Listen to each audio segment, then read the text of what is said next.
Welcome to Real Reviews. This week, we got another Oscar contender for Best Picture. Yeah. Green Book. Green Book. Viggo Mortensen. Yeah. Mahershala Ali. Yeah. Two of the easiest names to pronounce. Viggo, yeah. So, takes place back in the 1950s.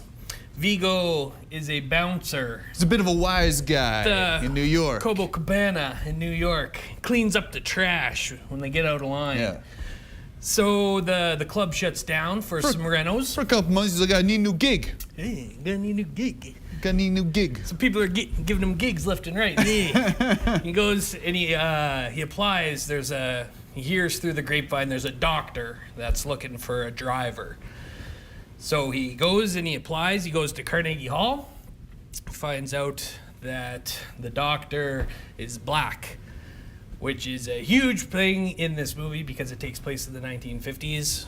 And the good doctor, he's looking for a driver because he's doing essentially like a concert tour in the southern states. And that seems like a bad idea. The second he said that, I was like, you accepted this tour?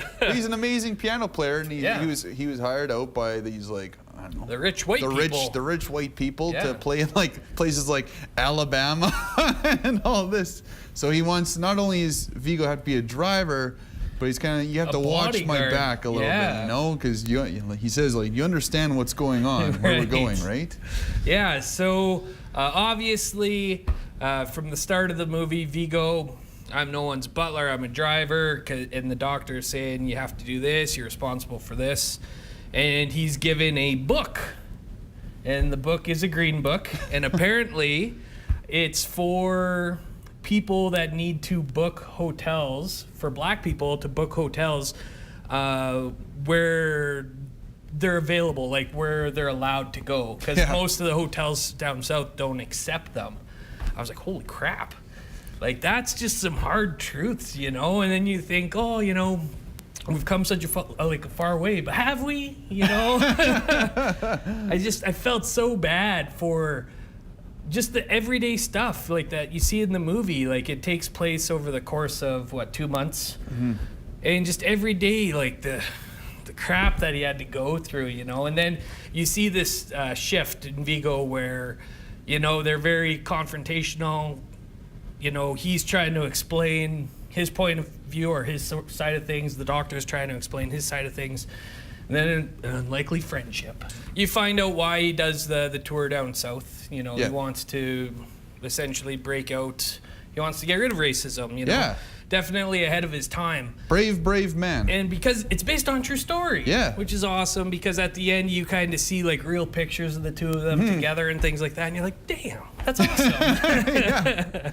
I know, you're glad when they have these stories like this. Didn't like shake me to the core, because we all know racism existed and still exists today. Yeah. This is a good thing about movies, when they bring something like this to the forefront. Yeah. People you never knew. Like, I didn't know these two guys existed. I didn't know this doctor guy existed, this piano player, and what he did. He's a brave man. Like his actual music. Like, they show, like, at the end, like, when they're having the conversation about him and his wife picking up the Doctor's, like, one of his albums, The Orphans. It's like Orpheus. It's like, oh, all the children on front's like, those are demons.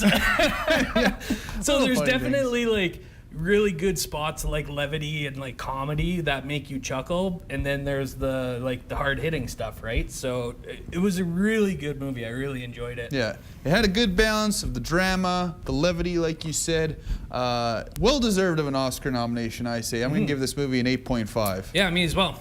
It's a good one. Go check out Green Book before the award season. It already won the Golden Globe. It might win the Oscar. You never know. You never know. I think they might take home 1 or 2. Yeah, we'll see. Don't forget, check out our Facebook page and find out how you can enter to win a $30 gift certificate to Perkins Restaurant and Bakery. Or you can go to Perkins every week and check out their new menu items.